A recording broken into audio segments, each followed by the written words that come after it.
everyone for coming. This is such a great turnout. My name is Tori Broughton. John and I put this together for the candidates tonight so that the town, the citizens have a chance to ask what their questions are of our council members. The format tonight is going to be, hopefully you have questions. You will be able to come up and ask your question here at the podium using the microphone. And then each candidate will have 90 seconds to respond to your question. I ask of the candidates, I will be sitting here with a timer. Please be respectful of each other's time. With so many candidates, we want to fit as many questions as we can in. And then there are a few people missing. I do have a couple statements from Morgan Murdoch, who is feeling under the weather, and from Corey Noyes, which I will read after we go through our introductions. So the way I want to start the evening is give every candidate 90 seconds to introduce themselves, tell them a little bit about themselves, and perhaps why they're running. Anyone have any questions? Yeah. Yes. Can we do the Pledge of Allegiance when we start? If you would like to lead the Pledge of Allegiance, Nick, Absolutely. I would love that. Let's do it. Tell you. I pledge Allegiance to the flag of the United States of America and to the republic for which it stands, one nation, under God, indivisible, with liberty and justice for all. Thank you. And thanks for your patience. I've never done this before, so we are winging it tonight. As you may or may not know, the primary will be held on August 12th, and this field will be whittled down to less than half of the folks you see here. So that's why I thought it was really important to hear from everybody before we have to make that really big decision. So without further ado, we'll start at this end and we'll work our way down with introductions at 90 seconds, and then at the end, I will read the two statements from the other candidates. And then with each question, we will start at the next person so that it's fair and kind of the amount of time that you have to prepare for the questions, if that makes sense. All right? Okay, Ken, would you like to go first? Hello, good evening. My name is Ken Davis. I'm the father of 5 wonderful children, married to my wife Kim for 30 years, just celebrated a week ago. We lived in Heber Valley for the last 10 years after living in different locations in the Midwest, and are both originally from California. We're glad to be here. We love Heber Valley. It's a great place to have raised our children. We know that there are different challenges of growth that exist within the valley, and I'm looking forward to the opportunity to represent my fellow neighbors and citizens in this community to make those changes positive, make those decisions both considering the past, some historical preservation, while we also look at the fact that growth is coming. We can't stop it, and so we need to guide that growth. I'm thankful for the opportunity that I've had to interact with many that are in this attendance here in this room, as well as those that are attending virtually. And I've also spent the last 18 years as a high school and Little League football official. So as Pete Sorensen will tell you, I'm very comfortable with people disagreeing with my initial viewpoint and challenging my decision. And so I think the thing that sets us apart in that, or sets me apart in that realm, is that I'm able to disagree without being disagreeable, and able to have that good discussion. And I appreciate the time. Thank you, Ken. All right, Nick, you're up. I'm Nick Lopez. I'm an 11-year resident here of Heber City, originally from, I grew up and was raised in Sandy, Utah, to a large family, nine kids, oldest son. I'm married to my wife, Rosa. We live here in the south end of the valley in the Wheeler Park neighborhood. And we have her stepson still living with us. He just graduated from Wasatch High School, very independent young man. I spent most of my life, I spent all my adult life in uniform. After high school, I joined the Marine Corps. Spent 25 years active in reserve time in the Marine Corps. Served I'm a combat veteran. Served in Operation Desert Shield, Desert Storm in 1991, and then I was in the invasion of Iraq in 2003, where we saw pretty stiff action there in Iraq. I retired from the Marine Corps in 2010, and from the reserves. I did active reserve time for 25 years. And then I've spent the last 32 years in uniform for Salt Lake City Fire Department, and I'm still currently working for them. I work at the Fire Station 13, which is on Harley's Way, on the east side of Sugar House. I drive a fire truck for a living. I absolutely love the job. Kristen was asking me about retirement. We were talking about retirement before we started, and I'm just about ready to pull the pin, but I just love it so much, I don't know if I can leave it. So I just love serving people. I love taking care of serious problems. Thank you, Nick. I'm sorry to stop you. Thanks for your Yep, service sorry. and your time. Moving on to Yvonne. Hi, my name is Yvonne Barney. My husband and I moved into the Valley 40 years ago. Actually, this March was 40 years. We've lived in the same home that we purchased for $52,000 in Central Heber at the time. We have 4 wonderful kids and 7 grandchildren. My husband and I have been married for 44 years, and all I can say is that I love Heber Valley. I have been a member of Heber City Council. I am seeking re-election currently, and if I were to tell you why I am doing this, the reason is because my work's not done. I'm concerned still about our growth. I feel that Heber City is not at the point of it's coming, it's more at the point that it's here. And where do we go from here? And what can we do to make sure that our citizens still have the quality of life that I can remember having when we first moved into this valley 40 years ago? Heber has changed. It is probably, you'll speak to anybody who's an old timer like me, and anyone who's been generational here, the first thing that they will tell you is that it's changed. If you speak to individuals who are coming and have been used to coming up here from the valley, they will tell you it's changed. Is that change good? In some ways it can be, but the thing is that once we have too much density, then we lose that quality of life. Thank you very much, Yvonne. Thank you. Thanks. Let me see if I can get a little louder.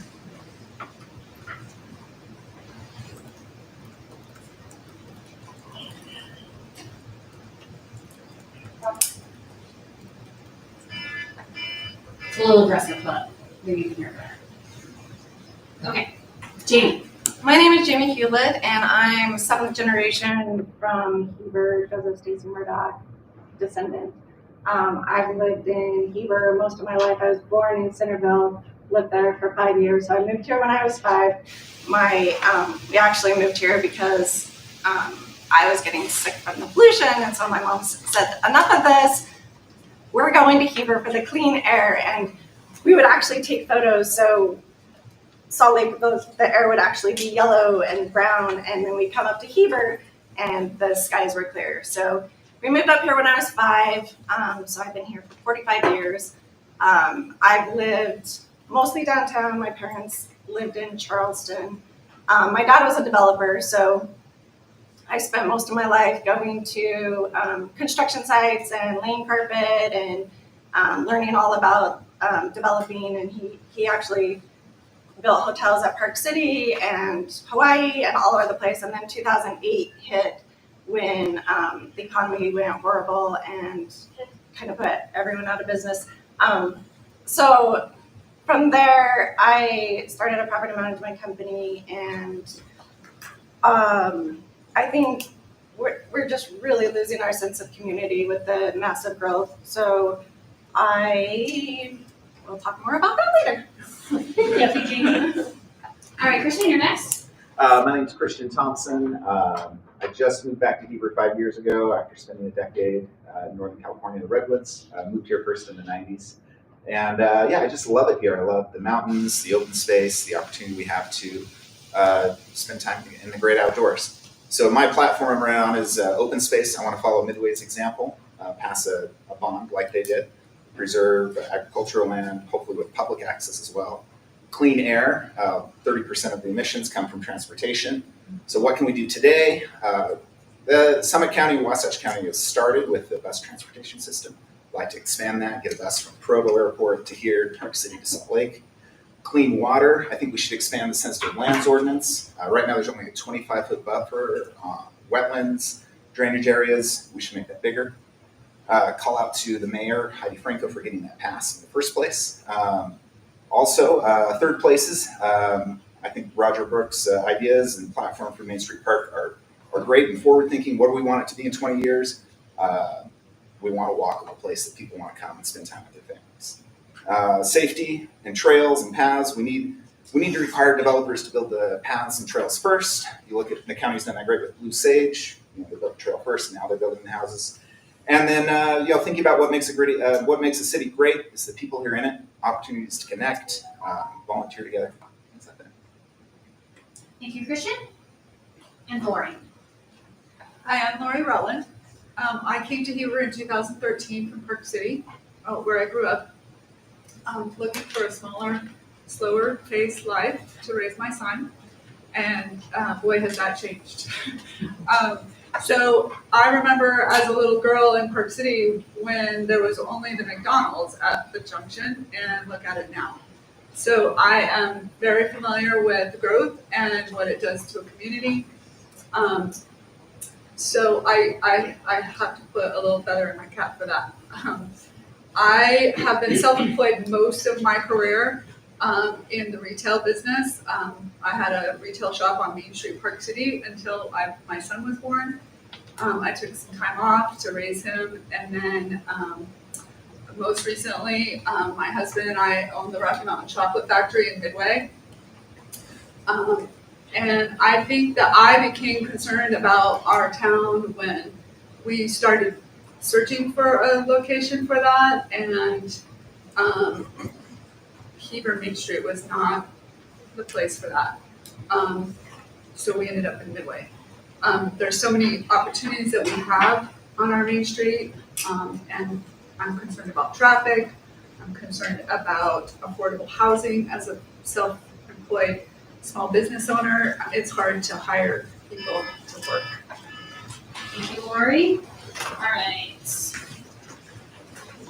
All right, as you can see, Corey was not able to be here with us tonight, but he sent a statement. So this is from Corey. I'm not at the forum tonight because I'm at Disneyland with my wife and kids, a trip we planned months ago. I will always put my family first, period. And honestly, I think that's exactly the kind of person we need on the city council. I'm a regular guy who runs a business, raises a family, and deals with the same real-life trade-offs everyone else in Heber does. I'm not trying to build a political resume. I just want to help make our town better. Because if we're being honest, most people, if they really thought about it, would rather be at Disneyland with their family than at a political forum. And I think that perspective matters. It's easy to lose sight of what actually matters when you're too wrapped up in politics. I'm running because I care about Heber. I want to fix traffic, manage growth in a way that protects our small town character, revitalize Main Street, and make sure working families can still afford to live here. Thanks for being here tonight. If you want to know where I stand, I'd love to hear from you. Just maybe not while I'm on the teacups. So that was from Corey. And then also a brief statement from Morgan Murdoch. I've been looking forward to tonight's debate. I've not been feeling well and was hoping to be well enough to attend and participate. Unfortunately, I'm still not feeling well and won't be able to make it. Please extend my best wishes to the candidates and my gratitude to the attendees. So let's get started. So I would ask you to keep your questions as concise as possible and try not to repeat a question that was asked by somebody else. And again, we will give each candidate 90 seconds to respond, and we'll start the first answer from Nick, who would like to ask the first question. You please state your name if you feel comfortable doing so. If you don't want to, that's okay as well. Kathy, come on down.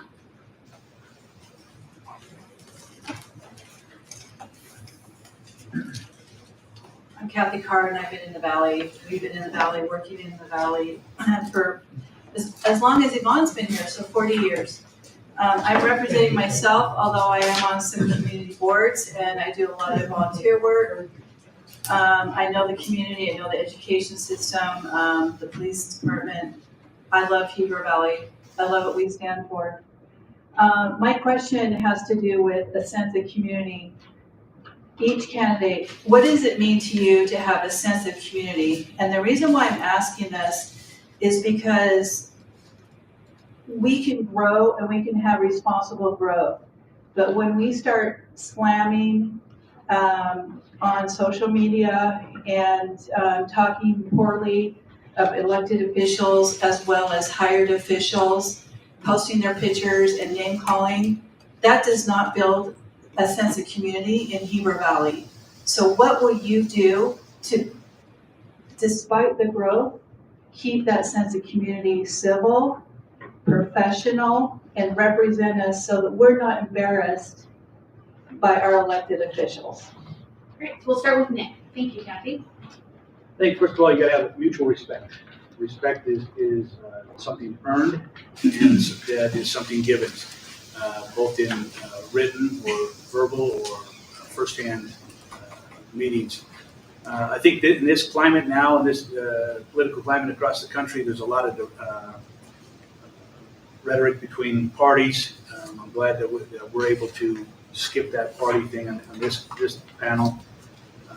I think there's a lot that can be said and done about each individual neighborhoods, and each neighborhood is different within the city, but we all fall within the same preview.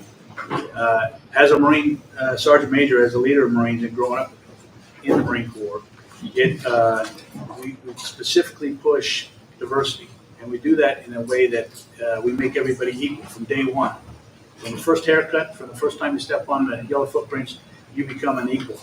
And that's what we need to be in this community. We need to be an equal and treat everybody as our equal. We have to speak to them in a way that doesn't belittle somebody or demean somebody, but do it with some firmness and fairness and with some character. That's what's important. Is actually one-on-one conversations. If you disagree with somebody, approach them at some point when a better time. Talk to them. I think you have more in common than you have not in common. Thank you, Nick. Yvonne.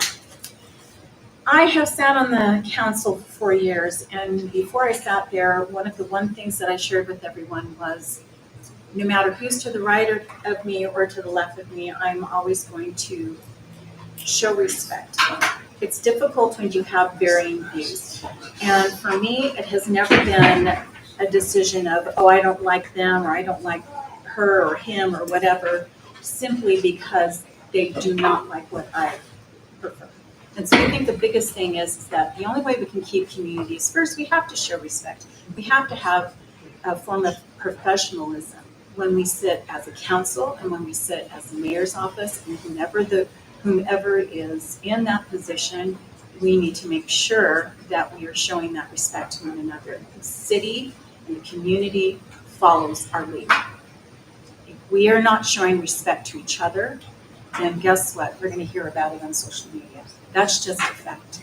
And then the other thing is that we cannot have community if we as a council and if we as a mayor do not show respect to our citizens. Our citizens are going to blow their stack, whatever it might be, but we need to remember that they are the citizens.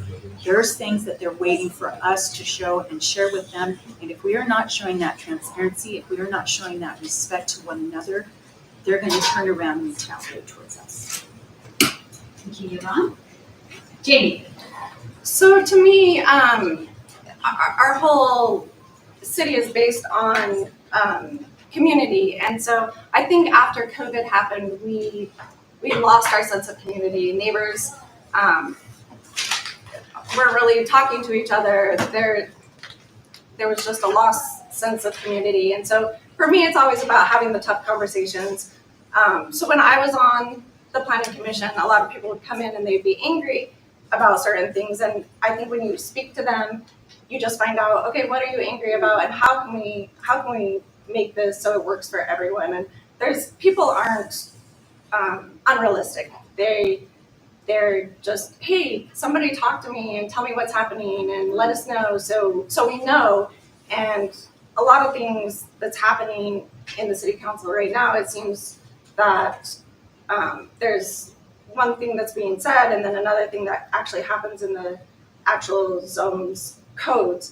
And so that's where my construction background comes in, because I can see the difference. So the codes are everything, so they dictate everything.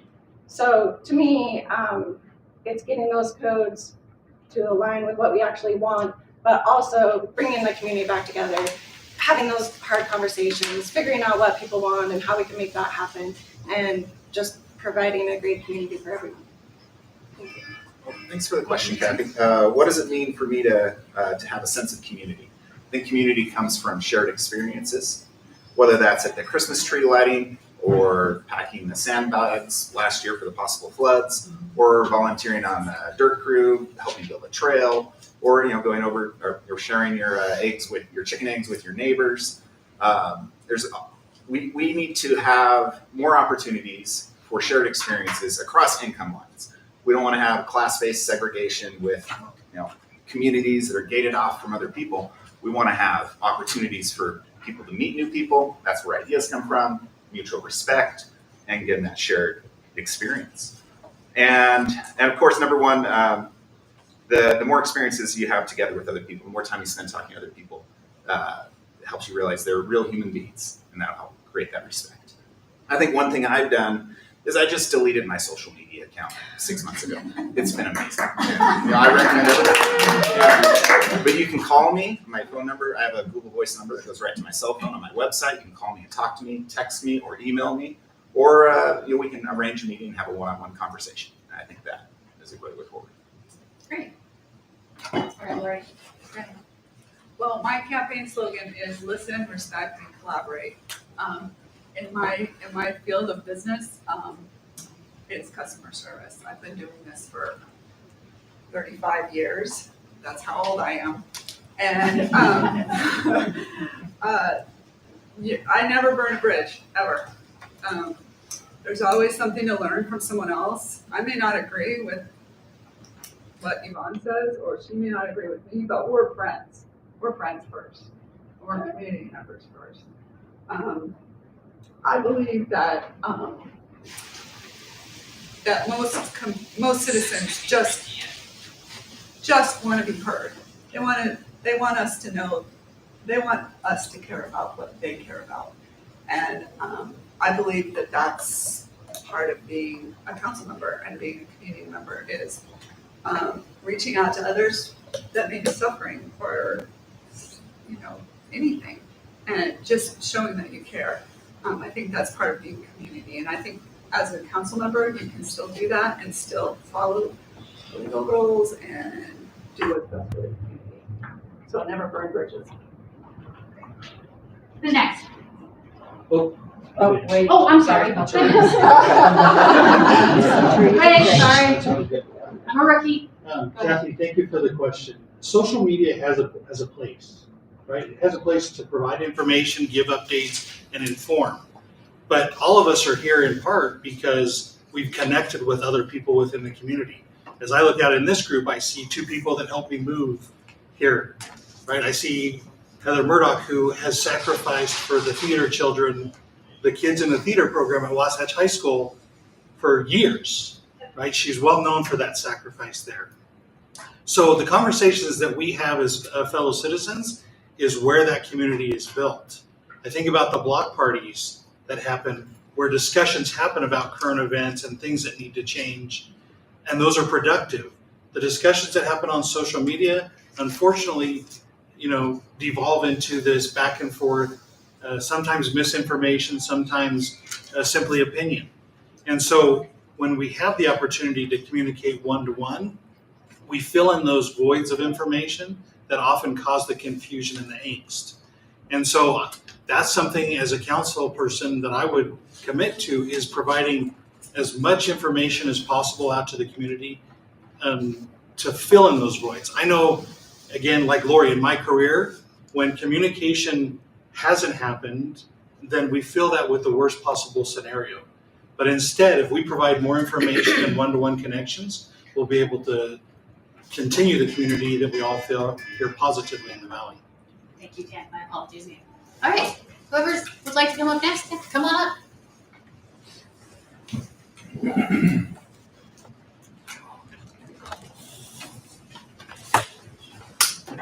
My name is Jenna Lindberg. My grandparents raised 10 kids here in Heber. My grandpa was a town baker, and so I grew up always coming here. In fact, my uncle and aunt are here too. I raised my kids out in Connecticut in this darling town where when I moved in, I was so surprised. I almost felt like I had joined a social club. Everyone was like, welcome to town. And there was this real sense of community that I think Heber has the potential of having, and I have had a good experience living here. But I think part of that makes the difference between the town I came from and this one is the downtown area.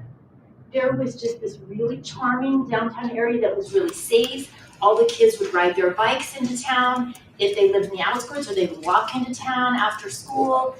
People would sit out on the cafes, and it was just this really beautiful, like, connections. You would see your neighbors, you'd see your teachers or your child's school teacher there as you walked around town.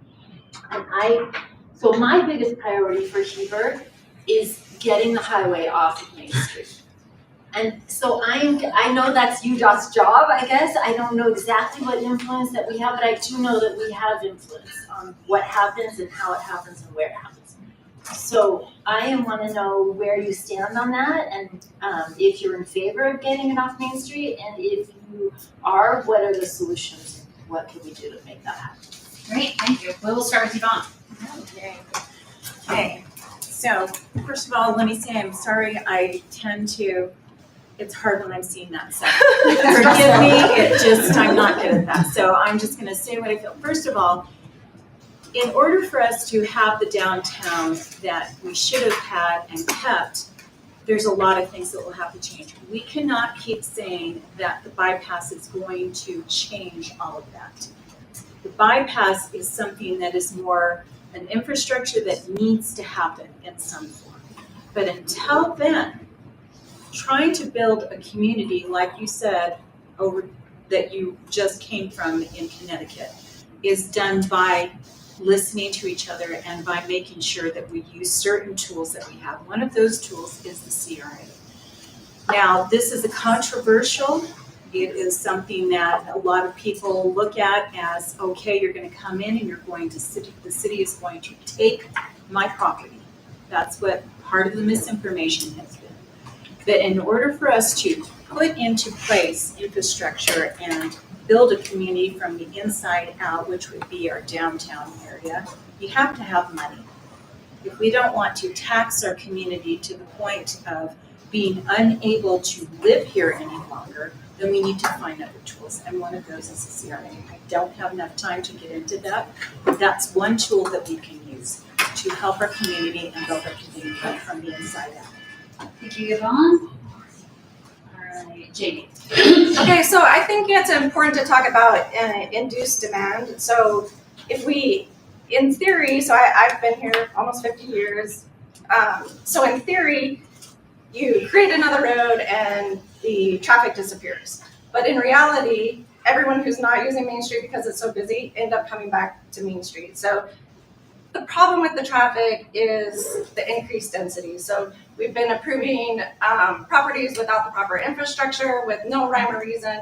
A lot of the stuff at Coyote, there should have been a frontage road.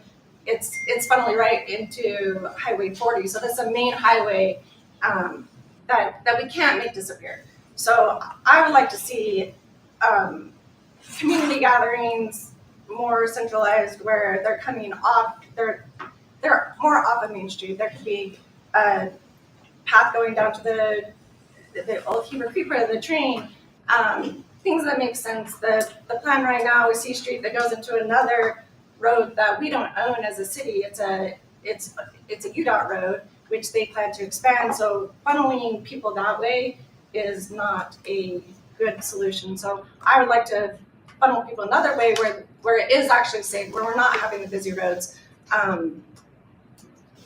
So creating new roads just creates more problems. It doesn't solve them. So how do we create that downtown area, that third place where we gather together, see our friends, have opportunities to interact with other people? Like Yvonne said, it's going to cost money.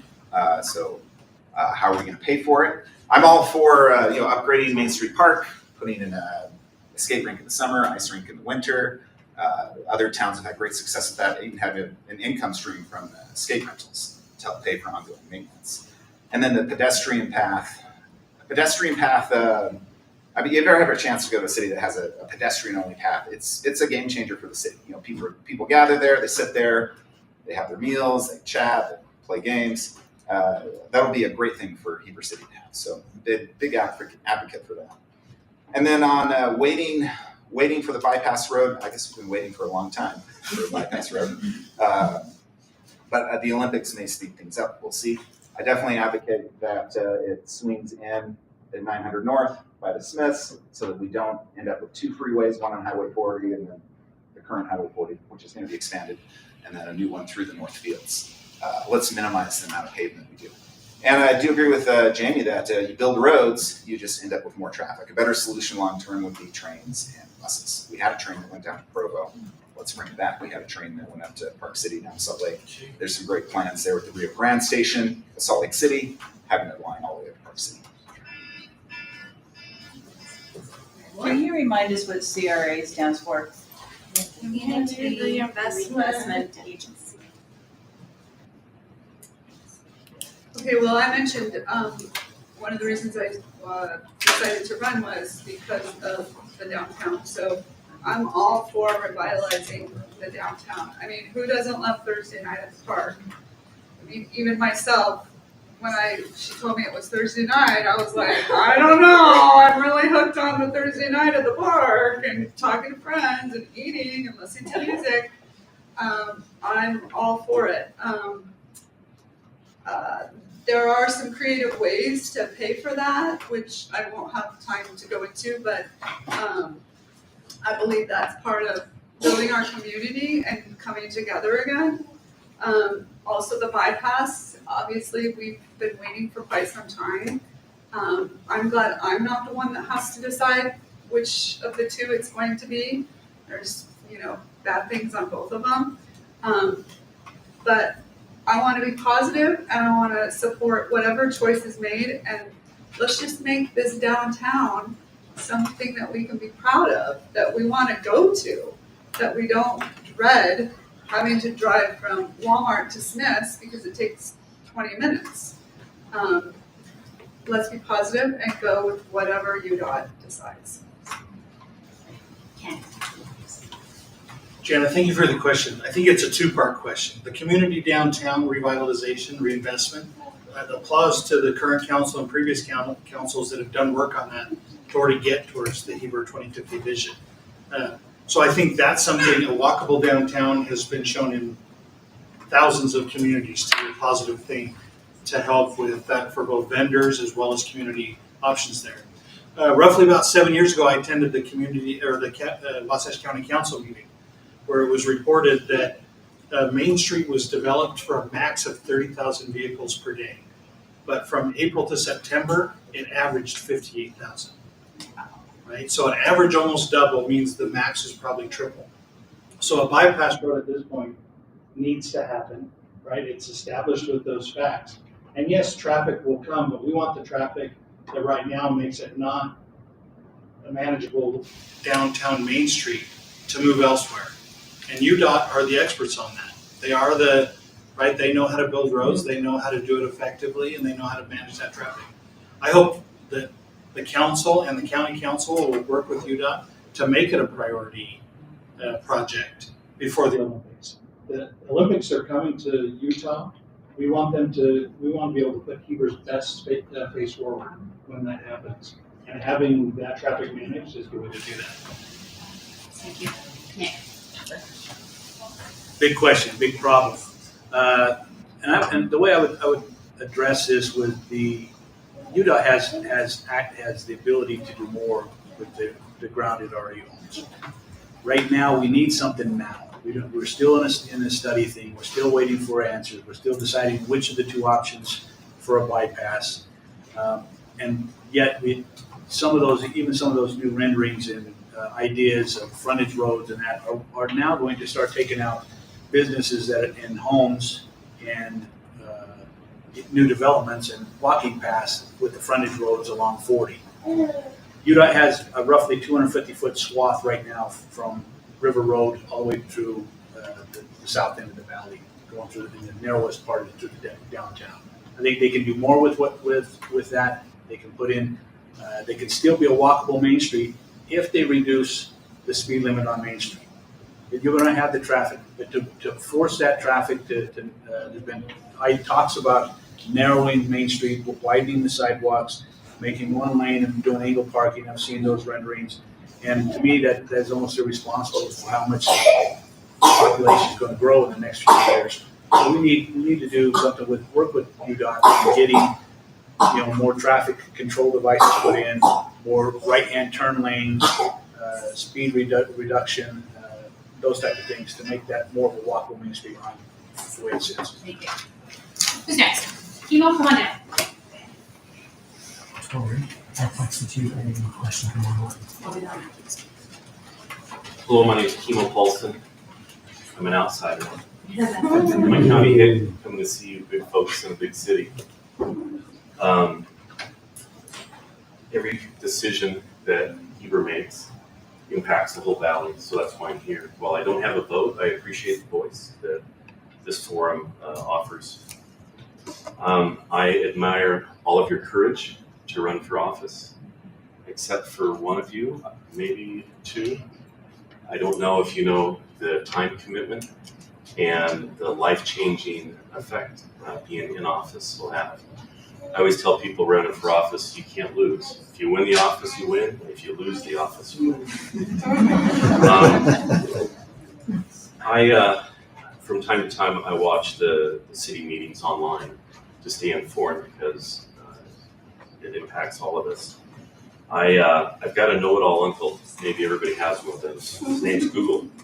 And my uncle Google says that communication is 7% verbal, 38% vocal elements such as tone, 55% facial and body language. Zoom is a great tool, but it doesn't replace in-person. So while I watch the meetings, I notice empty seats. And I'm kind of a freak for data. I like to kind of dig in it, see what's going on. So I went back all this year. There's been 14 meetings.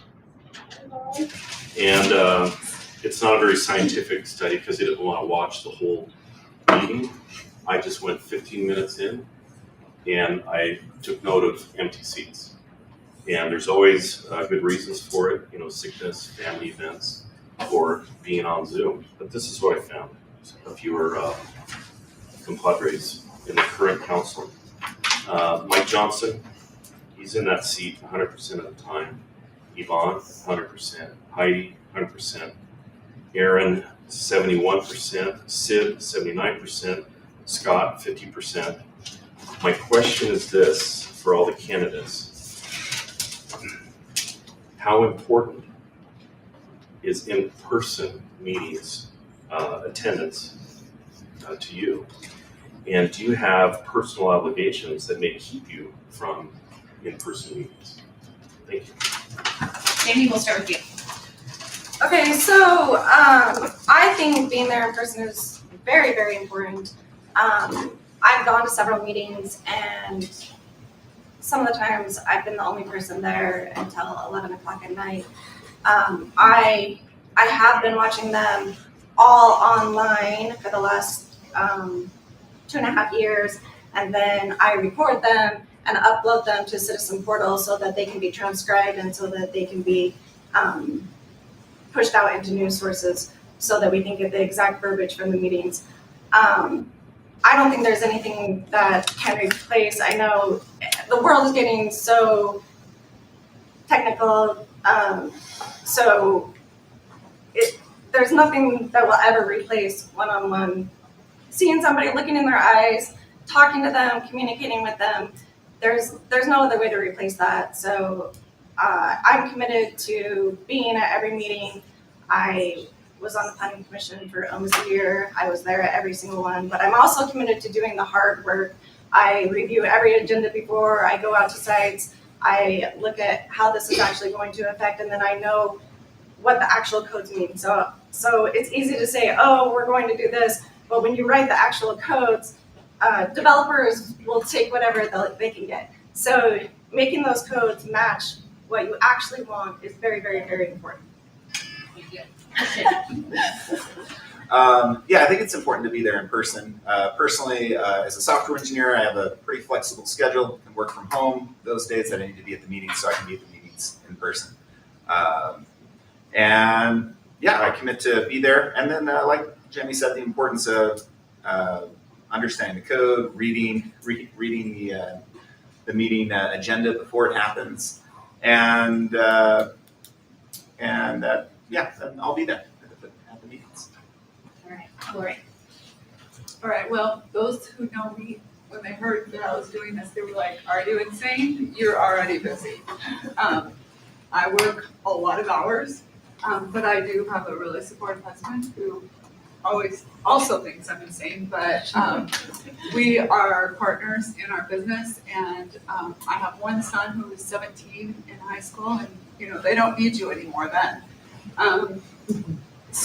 And when you have something that you believe in, that is in your heart, you make time for it. And I think that this town deserves that. I do. Thank you. I think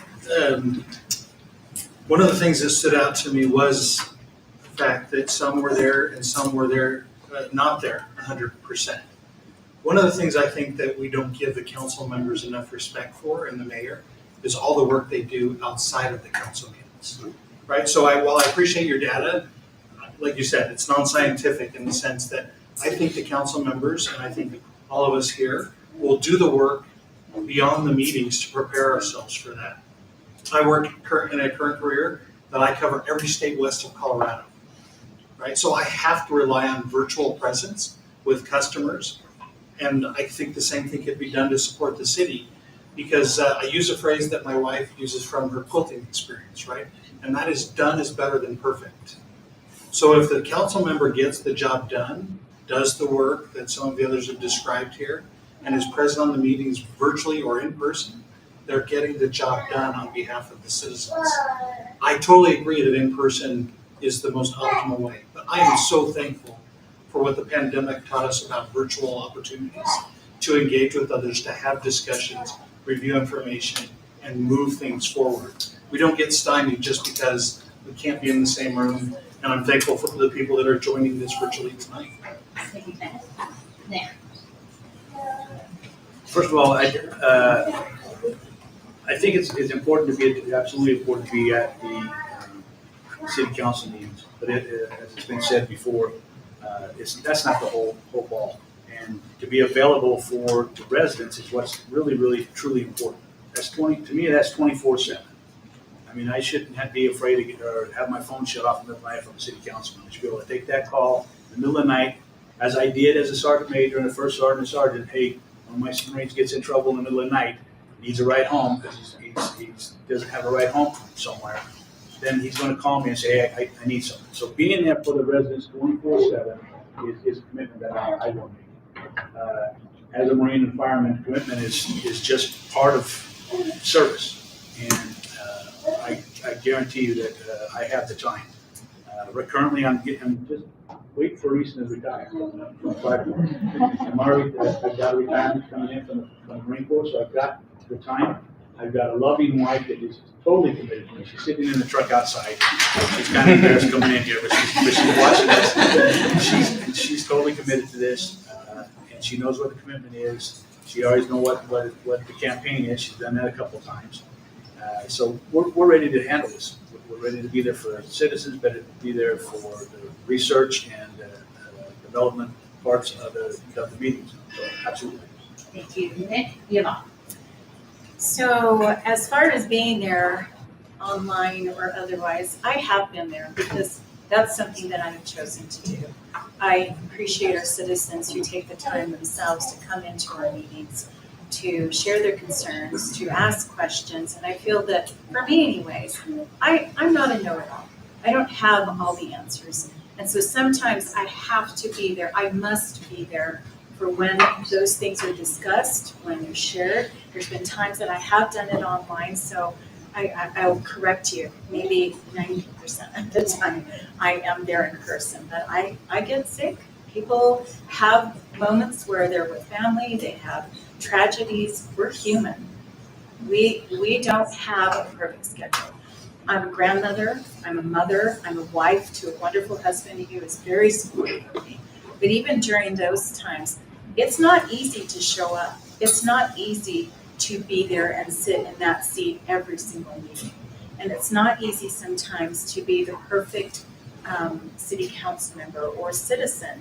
There's times that I get frustrated, and I'm sure people who have ever attended have probably seen that. I am someone who expresses themselves, and you can see it all over my face, unfortunately. I try very hard to pull it in together, but there are times that you can see me twitching my mouth or whatever. It's not easy, but will I be there? You bet. Can you call me? Absolutely. Awesome. All right, speaking of online, we have a question from Adam Thompson online. He asks, do you think Heber City is going in the right direction? If yes, why? And if no, why not? We'll start with Christian. I would say no and yes. So there's some things I like. Again, like I said, I like the upgrades to Main Street Park, the idea of revitalizing downtown. Where I'd say no is we've given too much to developers. If you look at all the annexations from Red Ledges to the North Village, our general plan says we want to preserve the majority of open space with public access. And then you look at the zoning we've created, like the North Village overlay zone, it ranges from 10% to 45%. And nowhere in there is a requirement to preserve native habitat. That open space could be the monoculture of grass or gravel. And you can see that in the Highlands development right next to UVU. They've scraped all 300 acres. So all the sagebrush, all the native habitat, that's gone. And then, and then they said, well, we want to create a dog park. And one of the best dog parks around here is the sagebrush one up by Round Valley, where they kept the sagebrush and put it around with the dogs run. So I think in that way we have a lot of opportunity with annexations to require more from developers, build the trails first, protect the watershed, require bus stops, require funding. I don't know. I know there's a lot that goes into creating the impact fees, but I was just talking to a man who works at the sewer department, and he believes we promised overcapacity for the current sewer system we have. All right, Lori. I'm with Christian. It's yes and no. I mean, as I mentioned before, I grew up in Park City. I saw the change. It's hard because some of the zoning has happened 25 years ago. And what do we do now? This is what we have to work with. So we make the best decision that we can with what we have. I agree that developers should be paying up some things and helping make our community better. And that's just got to be a decision that each one of us council members has to stick to. It's tough. Collaborating is tough stuff. Coming to the table with hard things. But that's where we have to build relationships. Just saying that we hate developers is not the way to go. We need to make sure that we have these relationships with people so that we can collaborate and get the things done that we want to do. These developers can help us pay for those projects that we want in our community. Otherwise, we're going to be paying for that in our taxes. And I don't know about you, but mine has tripled since I've been here. And no one likes to pay taxes. So yes and no. I love this town. I love Park City, but I still love Park City the way it is now. So Thank you, Lori. Ken? I think that's a question that has already been stated. It has yes and no answers. It absolutely has a yes in the sense that the reason growth is happening is because Heber is doing so well, right? People don't want to come live here because it's a horrible place to live. There's great people that live here that they want to be their neighbors. There's great community. There's a great Main Street Park. People come to the Main Street Park event on Thursdays that aren't even in Heber, right? They come from the Utah Valley, they come from Park City and other places because of how great it is. There's a lot of options that we can have to develop forward. And that's part of the reason I decided to get involved is because if the growth is coming, we need to guide it.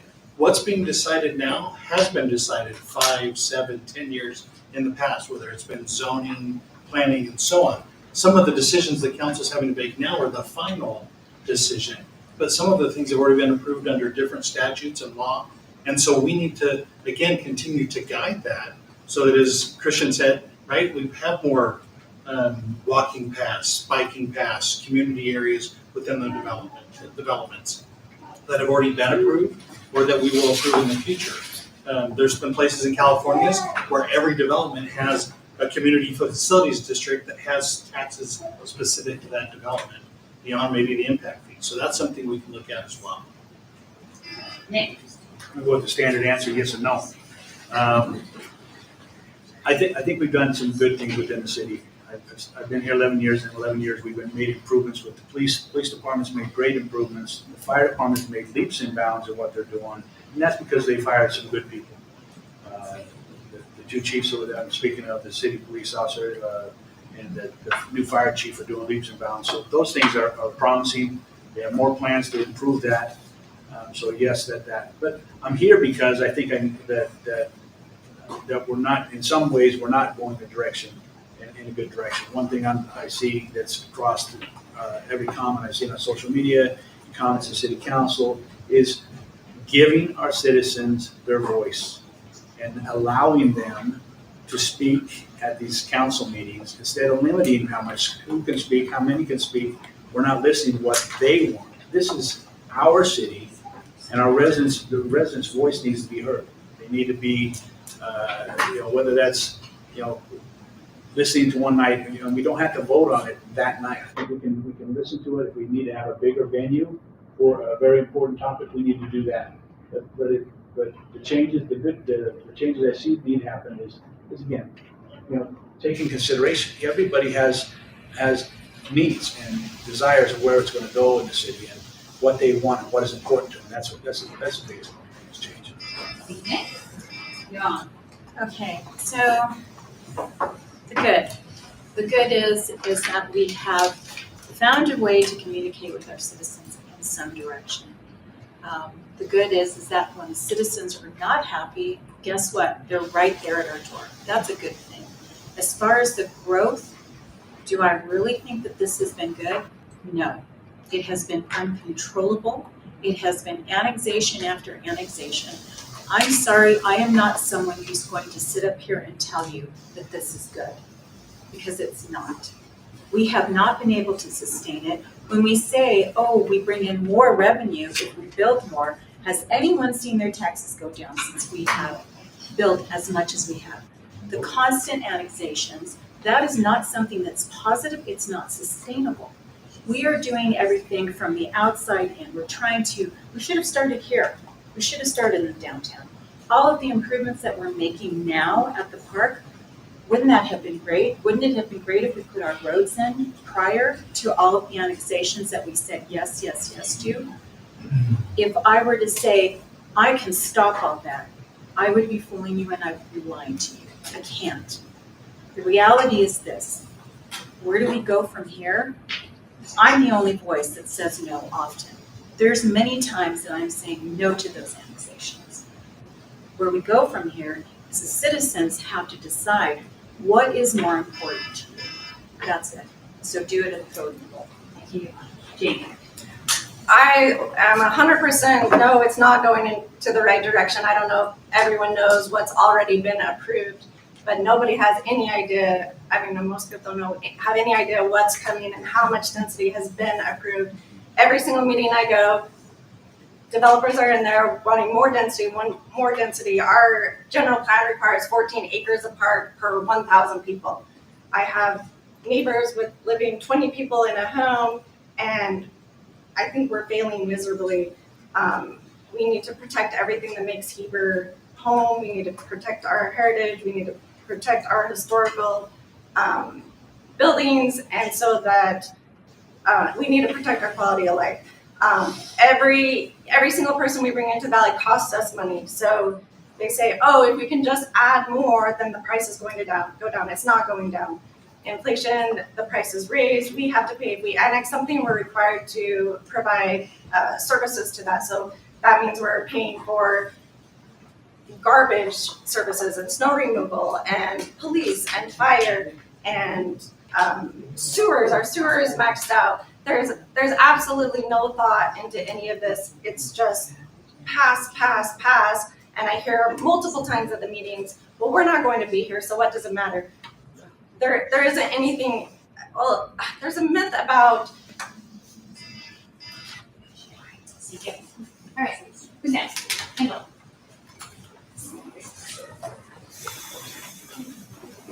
Hi, Ken McCrittman.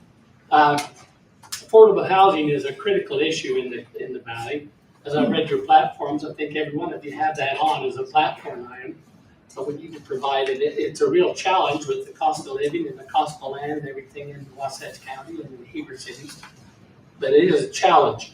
In 2000, the legislature directed that counties and cities were to have an affordable housing plan. We've had an affordable housing board since 2000, and we've been able to do a lot of things with that. And we've done a lot of that with fee and lieu money that we've received from developers. Fee and lieu money is money developers pay if they're not going to develop the affordable housing in their development. They pay money, and it's not been high enough over the last 15 years, but it is what it is. So the fee and lieu money is what we've been running the Affordable Housing Board with. The vast majority of that fee and lieu money over the years has come from Wasatch County developments that we've approved in the county, like Victory Ranch, millions of dollars. In May of this year, the Heber City Council voted to no longer pass their fee and lieu money to the Housing Authority, that they were going to keep it for themselves for their projects. And there was, I think, projects in mind that was going to go to. A few weeks later, they approved to spend $2 million of that incoming fee and lieu money to purchase the Wave building, the Wave office building. $2 million, that's not affordable housing unless you're going to put apartments in the Wave building. And then 2 weeks later, they approved the $7 million that was coming from Jordan Ridge for that $2 million that they'd already spent 2 weeks before they approved getting the $7 million. So anyway, my question is, what is your thoughts on that? And what would you like to see happen with that fee and lieu money as we work as a community and as a county and housing? The other part of that is the same night they passed that $7 million, they passed a whole plan. And there's a whole bunch of things in that. Almost every page of that 26 or 30-something page document lists the the Wasatch County Housing Authority and things that they'll be required to do. But that $7 million isn't coming to help pay the cost of doing all of those things. So I guess that's my question is, what's your thoughts on that? And what would you like to see happen with that? Thank you. Thank you, Councilman, for being here. Are we talking about, is he asking the $7 million from the Jordan Ridge? Is that what you're asking? That's just for the first phase. Okay, but tell Well, me, what's your thoughts? Do you think that ought to go to the city, the Oh. CRA, or should it come to the housing board like it has for 25 years? yeah, that's tough. I mentioned that as a small business owner, it's very difficult to get health employees in this town because of the cost of living. I don't know the answer to that. I do know that from Park City, they've been successful in deed restricted housing for affordable housing. I have to kind of tend to go towards that. And your question is asking if that should go to Wasatch County or to the Wasatch Housing Authority. Is that correct, what you're asking? What I feel So should the housing happen? authority or the Heber City? I don't know. I don't know. It's something that I would have to do a little more research. I just know that we have affordable housing problem. And I'm open to hearing other ideas because this isn't my forte. But it is a problem and I see your point. Well, I guess the question, they spent $2 million in the first 7 of that to buy the Wave office. Yeah. Not affordable housing. Well, if I remember correctly, that is supposed to be reinvested in building housing. But I'm not an expert at that. But I do agree that there's a problem. And I'm open to hearing everyone's ideas. Lori? Ken?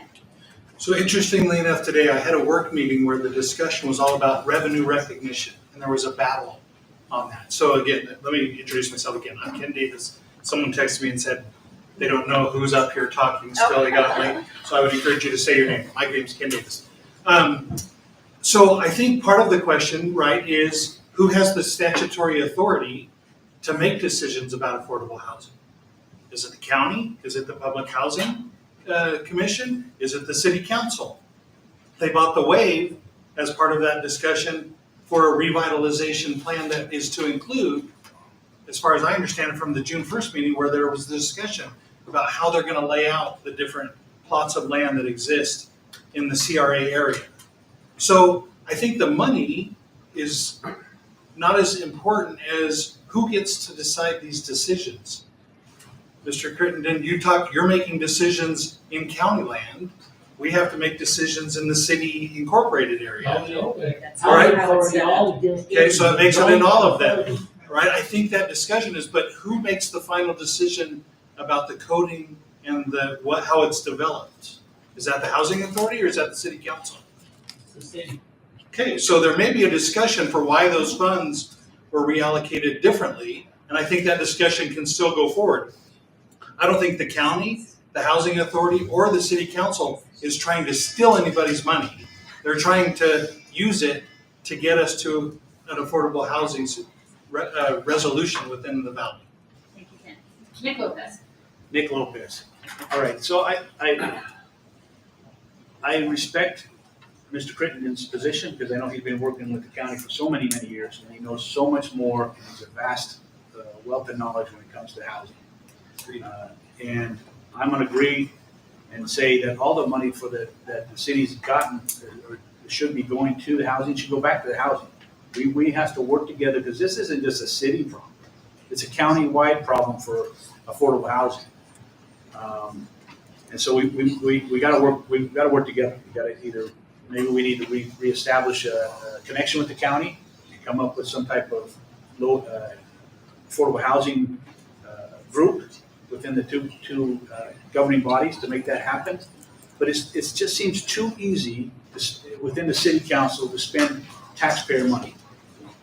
And what we're spending it on are bells and whistles and promises for really, really, Disneyland style parks. When we need things like affordable housing, we need infrastructure things. So I think we need to be a little more careful with how we spend our tax dollars.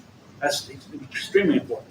Every bill I get from home, whether it's an electrical bill or whatever, has got another fee attached to it. My taxes went up again this year. My fire insurance went up this year because we're not meeting those infrastructure needs. And so, and not spending our tax dollars where they need to be spent on the needs rather than the wants.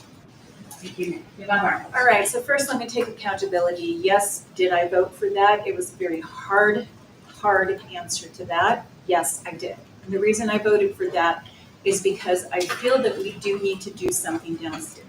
We've sat here, everyone agrees, we need to do something in the downtown area. So this is one way we get started. Does that mean that we eliminate our neighbor, Wasatch County? Absolutely not. It was something that I said very strongly, that the discussion from some of the council members was let's do this on our own. That was the biggest mistake. I absolutely voted against that. I said, no, we need to keep our county and we need to keep our communication with the county very close.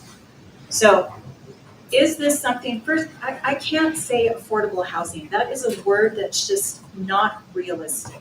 There is nothing about it. So for us to start saying, oh, this is how we get affordable housing, no, it is not how we get affordable housing. Is this how we start to change things downtown and then go to the discussion of homes that are attainable? Yes. We have to start somewhere. Is this something I want us to continue and start with the practice of give us some money here and then you guys don't have to do what you need to do and we'll just purchase land? No, this is a one-time yes from me. And I'm making that promise right now. One time yes. We have to be careful on how we use this money. Every opportunity has to be something that benefits our downtown area, but in the long run, it must benefit the quality of life of this community. Jamie? So affordable housing is a national problem. It's not a Heber City problem. The only way to make something affordable is to have it deed restricted forever. I'm not running on an affordable housing platform at all. what really makes a home unaffordable, you might qualify for a mortgage, but can you afford the $300 electric bill in the winter, a water bill that doubled in 5 years? Property taxes that keep climbing, and our city approves more expensive projects and services. I've watched families who thought they could afford their mortgage payments get priced out by utility costs that never stop rising. When Heber Light and Power raises their rates, when the city increases water fees, when property taxes jump to pay for developer subsidies and unnecessary projects, that's money straight out of your grocery budget, your kids' activities, and your future. We're all feeling it. We're feeling the prices at the grocery store. The cruel irony is that all this new high density makes the problem worse. More demand on strained system drives up costs for everyone. More city services infrastructure expansion gets funded through higher tax and fees. The very affordable housing projects that are supposed to help working families end up making utilities and taxes more expensive for everyone. Real affordability means keeping monthly costs low, all of them, but not just the mortgage payment, but the utility bills and the tax bills. Until we start focusing on keeping operational costs low instead of just building more units, we're not solving affordability, we're making it worse. My name's Christian Thompson. As Jamie said, this is a systematic problem across the country. Any place that's desirable, there's an affordability crisis. I remember talking to my grandpa. He bought 2.5 acres. His wife, my grandma, never worked, had a comfortable lifestyle. And was that just a bubble that existed in the 50s and that we're never going to see again? I don't know. So what are we going to do here? And I don't know enough about the situation to say that the housing authority should have the money versus the city. I'd have to do some more research there. How is the housing authority selected? Have they had success in the past in creating affordable housing? Those are some of the questions that I have. And on my platform, I've talked about making it easier to build an ADU, which the city council did pass an ordinance recently, decreasing the setbacks requirements. But I think there's more that we can do. We hand over a lot. For example, the Deer Valley View or the 5-story hotel, the development agreement with them. In 2022, it was all right. We're capped at 55 feet and 4 stories. And then 2 years later, like, well, we'll make a little exception here and allow 5 stories here and there. So we've given a lot to developers. Let's give more to primary residence owners. Make it easier for them to build an ADU, whether it's above their garage or in their backyard. All right, who's next? Tracy? Hi, I'm Tracy Taylor with the Wasatch Taxpayers Association. I'm a Heber City resident.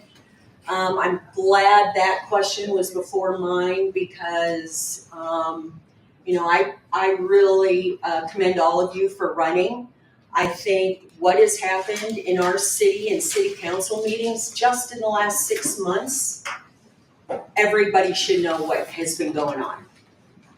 I don't care who you are, it's worth watching some of these, even days later, watching the meeting and hearing what happened. My question for you is, I heard a lot of generalities and I heard a lot of wish lists, but bottom line, the taxpayer is being very impacted by your decisions at every single Heber City Council meeting. And so when $2 million of affordable housing money is spent on real estate speculation, which is exactly what it is, and I'm a real estate broker by trade, there's a thing called the free market system that Republicans say they love, but sometimes it ends up morphing into a wish list of where that money should be spent. The bottom line is you get affordable housing fee in lieu early. It was like $35,000 a unit is what the developer ended up paying. It costs $450,000 per unit to build a unit, okay? So I don't care how many millions, it sounds like we got a great deal for $7 million. The representative from the Mountainlands Affordable Housing Trust got up and he said, this is not sustainable for you to do this. We will not build a fraction of the units that we need. So if you're really concerned about affordable housing, you need to get the developers to build it. Do not get fee in lieu early. That's my 2 cents. My question is what do you believe is the role of government? That sounds like a very basic question. But what I've heard a lot of is, ooh, I'd like that. And ooh, I think we need to do that. And oh, wow, I think this would be great. And you know what? We've got taxpayers paying for all this. So that's my question to you is it infrastructure rebuilding? Is it, making sure the roads are good? We're talking about spending $20 million on a park that a lot of people love as is right now. And we've got other parks that haven't even been finished. That whole bypass, Eastern Bypass, Heritage Parkway, there's a park there that Red Ledge is built, but there is Heber City land with thistle all over it. That's been like that for 2 years. Why are we spending $20 million on a park that's already there when we have a tennis court in Valley Hills that is awful? We already have parks that need that money. So my question to every single one of you is, what's a wish list? And what are the priorities of the city council and where that money needs to be spent? Thank you. Lori. I'm not first one. She was first last time. Sorry, I'm sorry on the spot yet. Okay. So I find that I appreciate the question in part because of the statement, right? What is the role of government? I've always thought it's interesting that we use the word government when in reality, who is the government, right? It's not HAL 2000 out there. It's our fellow citizens. So all of us have taken kind of this role that we want to be part of civic service. We're not trying to impose on anything. So I don't really have a wish list at this point. I have some things I think the parks is a very important part of the valley. Open space is part of the valley. But I also know that in addition to people wanting to live here and not being able to afford it, and so they again, as I think was stated, right, there's 16 people living in a home just to be able to support some of the new hotels up at Mayflower and so on. We have to create those kind of things. But we're also, we're not this all-knowing or self-imposing person. At least I'm not. I'll listen to those priorities. Your priorities is fixing the parks throughout the city. I think traffic is probably not necessarily a wish list, but I think it's the number one issue on Main Street because of the inhibition it has for living safely, driving safely, getting to the schools, and getting to businesses in that area. So that I think is probably the number one issue, not necessarily a wish list. The priority, for me, it's a priority of city government is to provide critical services, police, fire, water, sewer, streets, parks. That's what that government's supposed to be doing, to govern those and to control the tax dollars and spend them wisely. I am kind of appalled about how much money is going into that city park. I think that we need to really look at what's there. Tracy's 100% correct. The park in my neighborhood hasn't had anything added to it since we added the memorial there. Many of the parks, could use a restroom. This park could use a new restroom rather than a skating rink. It needs a new restroom. It needs a new pavilion. Just blatantly throw $2 million into real estate that's unnecessary. Why some of the neighborhoods are still, without sidewalks and curbs and gutter. So I think it's critical needs within the city. It's like having a city budget, like your home budget. If you need a new roof for your house, you're not taking a trip to Disneyland. You're not buying the new Harley Davidson. You're not buying the hot tub. You're spending that money on the new roof so you don't have a leaky, weathered roof for the winter. So as far as what I think government is, thank you, Tracy. sometimes it's hard when you're sitting up there to remember what everyone else sees differently. It's hard sometimes to realize, but the biggest thing for me has always been, number one, listen to the citizens. You pay my very small, I'm telling you, it's very small check, but I appreciate it, thank you very much. You pay for us to be, you pay for our employees and our staff to be there. Your work, your hard-earned tax dollars is what puts us there. So, number one, we're supposed to listen to the citizens. We're supposed to be working for you. We're supposed to be hoping that what our needs or supposed wants are, you want. If you don't, then you let us know. That's our first responsibility as government. Second responsibility as government is to make sure that we prepare and build a community that has a good quality of life. In order to do that, we have to have public safety. We have to have firemen. We have to have all of the thems. All of those little things that we know have to be there. Part of that also, how do we put in places so that we can enjoy our park? No, I do not want a skating rink. I'm sorry, that's been the one big thing I have absolutely pushed against. You can ask our city manager, I tell him all the time. So, just so you know that. The other thing is that in order for us to have one there, you know, like Jamie. Jamie Hewlett,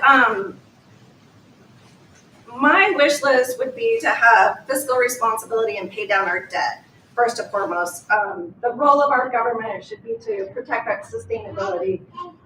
It should protect us from ourselves. Government exists to put boundaries around human nature because left unchecked, short-term greed or convenience can destroy long-term stability. Zoning laws, water rights, open space protections exist because not every decision should be made with profit as the only goal. We need rules that keep our communities safe from corruption, overreach, and self-destruction. There's the old saying, cows don't go to school. That's true. When we're not providing services to the open space, it doesn't cost us any money. It's just fields and they're there and we look at them.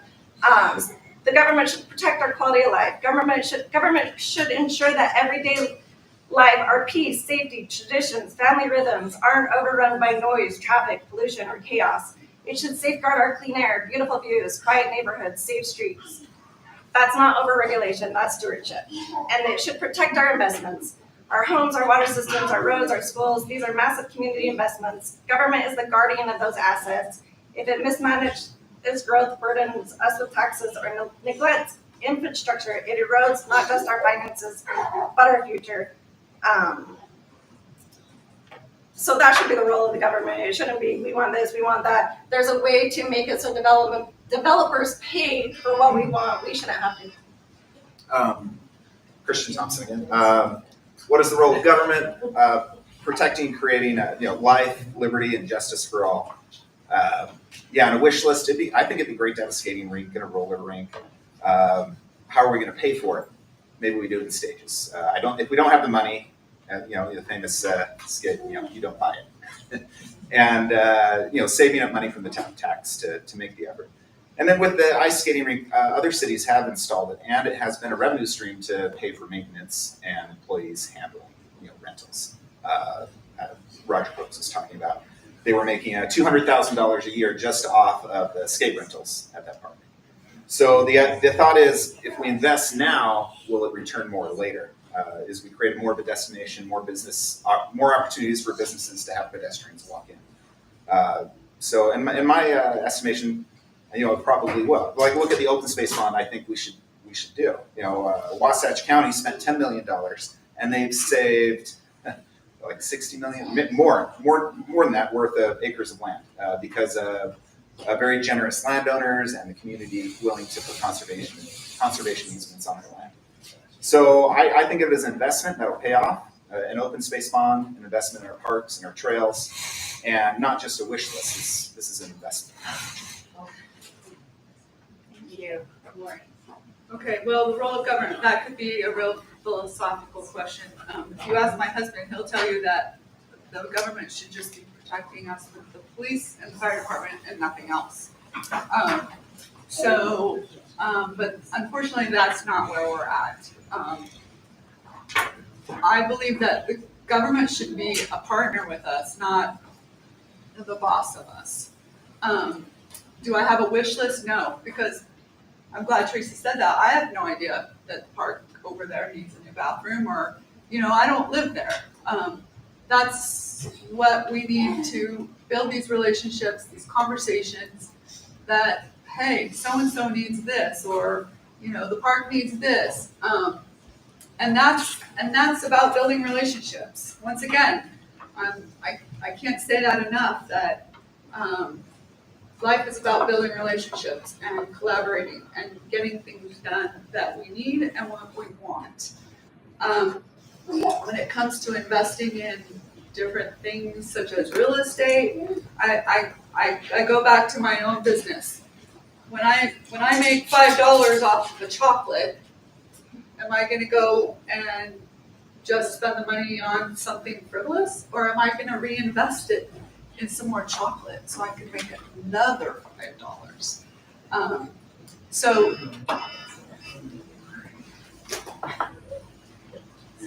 Okay, before we take our final question tonight, I want you guys all to enjoy what much of your evening. I just want to say thank you all so much for being here. Thank you so much to the candidates. We have a really informed group. It seems like, which makes me really excited. I know these have just been really small snippets of who they are and what they stand for, but I encourage you, after learning about them a bit tonight, to reach out. I know that they all are dying to talk to you and tell you more about themselves and where they stand. Thank you so much to Chief Sever for being here. Thank you to the Wasatch Way podcast and John Bliss and Jeremy Osman for being here as well. And like I said, our last question, actually I'm going to go with Andrew, and he's going to ask the last question, and then I'll let you guys all be on your way. You good?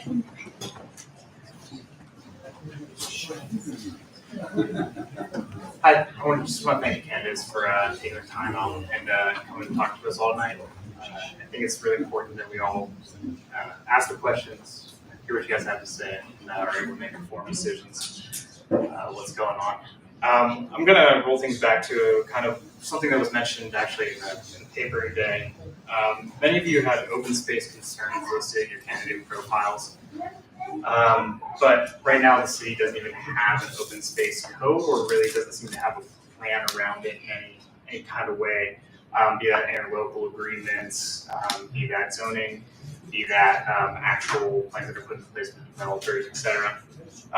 So I guess my question is, what specific policy provisions or staff direction would you like to see implemented during the next 4 years of your prospective term to help preserve open space in Heber? And what do you think the purpose of that open space is? And I would say if it's not a priority for you, just let us know, and that's probably good enough. Thank you. It's open space. I've always run on open space, and all the other campaigns, the open space is extremely important to me. The preservation of our agricultural zones and our historic farms and North Fields. But we have some open space within the city that's threatened as well. And so I think like this piece of grass out in front of us, I've seen plans to put buildings on this space, and we've only got 2 green spaces on Main Street, really in the core of the city. This one and across the street, and we want to make a amusement park across the street. We want to put commercial buildings out front, or government buildings out front, or things, and I think that's wrong. So I would try to put together a open space committee, filled in by community, by citizens, residents, and chaired by 1 or 2 council members, and then overseen by the city council. I think that there should be some type of that board should have a whole lot of weight placed on them, because that's the citizens speaking of what they want for open space within the city. But I'm all for open space. I hate to see this green space disappear. The city 50 years from now, all grown up, and there's no green space, there's no place to sit, have a picnic with your wife, can't walk the kids anywhere. Yeah. First of all, let me tell you, Nick, that's a good idea, because we already have one that's called Host. And Tori has sat on there and has helped us. Christian sits on there, and I am the council member who just likes to hang out with the cool kids, because they do a lot of work. Out of all of our committees, they are probably the group who works the hardest is willing to get in the council member's face and say, this is what needs to be done. We're giving you the suggestions. Now it's up to you. If I were to preserve all open space, wouldn't that be wonderful? We would not be here right now. We would not be having the discussion about annexations. We would not be talking about anything in the MVOC because I referendumed and fought against that before I even sat as a city council. Because why? I wanted to preserve open space. We would not have a discussion about putting a bypass smack down the middle of our central park. Unfortunately, I'm not the one making all the decisions. So if I were going to preserve what we have already, I like Christian's idea. We need to have an open space bond. Heber City does not have one. Wasatch County does. Why can't we? It's something we should do. Number two, we also need to maintain what we already have.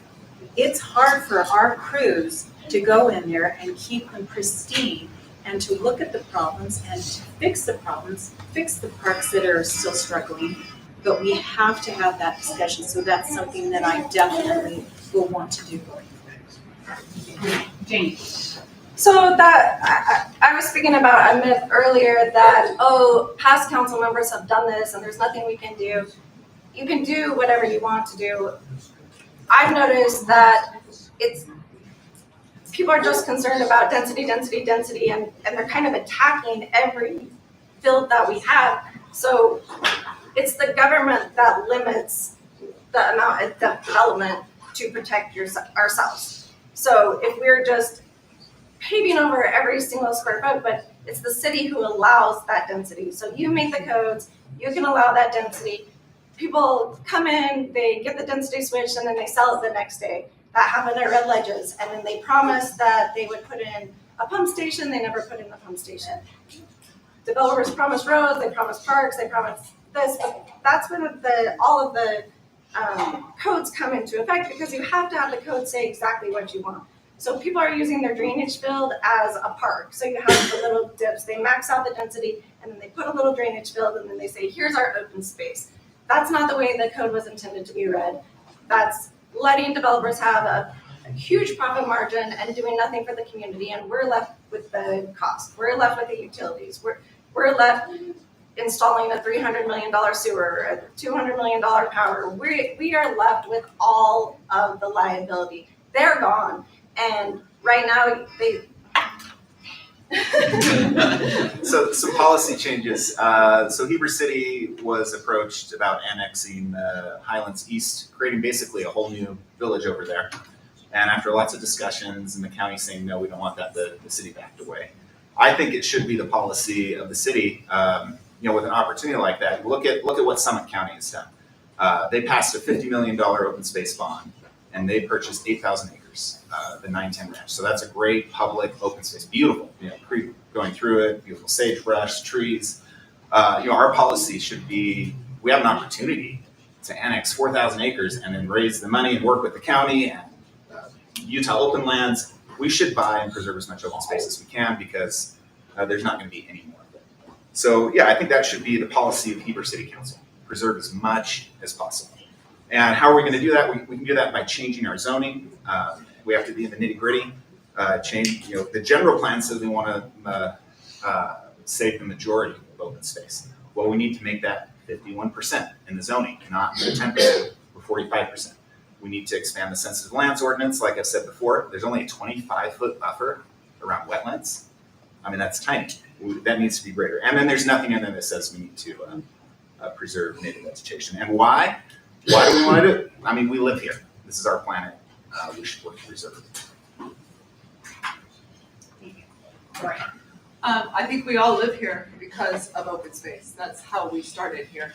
I remember 2 years ago or last summer when we were driving from Park City and we saw Mayflower, where they're pulling down trees and they're building ski runs on the mountain. And my husband and I just cringed. I mean, Dad, I'm gonna get emotional because that part, they grew up there. And it's beautiful, and it's not beautiful anymore. Yes, we do need, Heber City needs a committee to protect these things. And I do believe that we are in the works of preserving the Northfields with different things, and I'm all for that.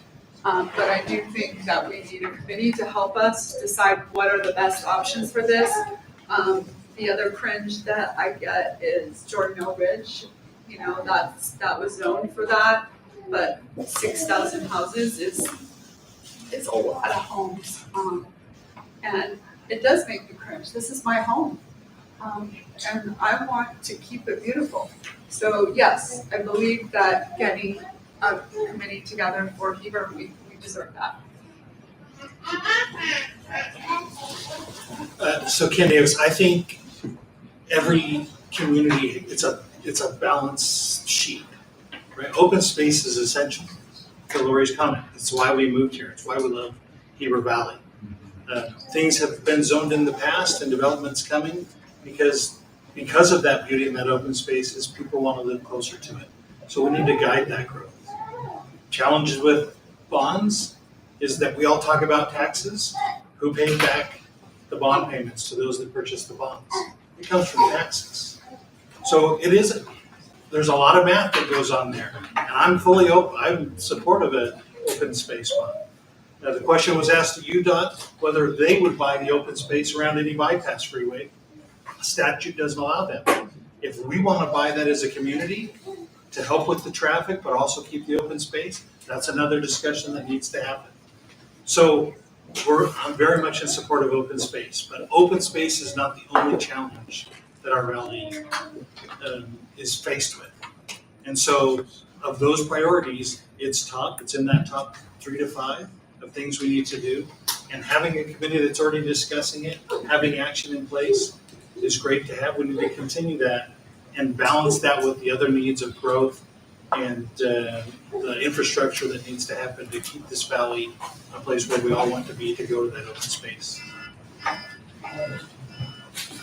All right, once again, I'm so sorry if you didn't get to ask your question. I know some of our candidates have some commitments that they need to get to tonight, but again, I encourage you to reach out to them, ask them those questions, share them with us in a public forum if you have the ability to do so, and then possibly after the primary, when it's a slightly smaller field, we'll do this again if there's any interest. Of course, if you have any interest in doing something further, reach out to me on Facebook. And like I said, thank you so much to the candidates. Thank you guys all so much for being here.